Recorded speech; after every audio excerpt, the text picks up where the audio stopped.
Hey Charlie, je comprends rien. Comment ça marche le baseball? Hey, ça fait des mois que j'attends que tu demandes cette question-là. Ah ouais, viens-t'en, je vais te montrer. On est où présentement?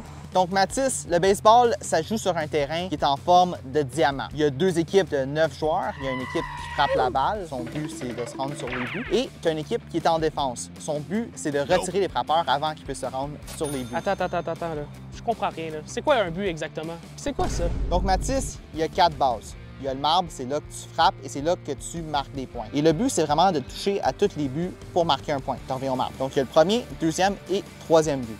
En autre mot, touch them all, Joe. Touch 'em all, Joe.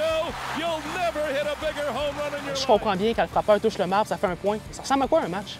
Donc, la façon que ça marche, c'est qu'il y a 9 manches. Et à chaque manche, les deux équipes frappent et jouent à la défense. Et donc, la façon que ça marche, c'est que l'équipe qui a le plus de points à la fin des 9 manches remporte le match. Et oh, j'ai oublié de te dire, l'équipe visiteur frappe tout le temps en premier et l'équipe à domicile frappe en dernier. OK, mais si c'est égal après 9 manches, on fait quoi? On continue de jouer, puis on joue jusqu'à temps qu'il y ait une équipe qui gagne le match. Comment est-ce qu'une équipe peut gagner le match? Eh bien, il faut qu'elle gagne une manche. Comment un frappeur peut être retiré? La première, c'est le retrait surprise. La deuxième, eh bien, c'est si un joueur en défense attrape la balle, tu es retiré. La troisième, c'est si un joueur défensif te touche avec la balle dans son gant sur les chantiers. Et la quatrième, c'est un jeu forcé au premier, deuxième ou troisième but, ou même au marbre. Si ça arrive, eh bien, tu retournes au banc. Puis la seule manière de se rendre au but, c'est en frappant la balle? Donc, il y a 3 autres façons. La première, c'est le but sur balle. Le lanceur lance 4 balles.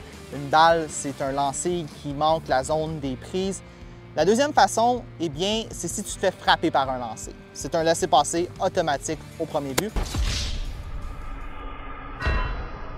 Un autre laissez-passer automatique au premier but, c'est si jamais, toi, en tant que frappeur, tu frappes le gant du receveur. Ça, c'est considéré comme de l'interférence et tu reçois le premier but automatiquement.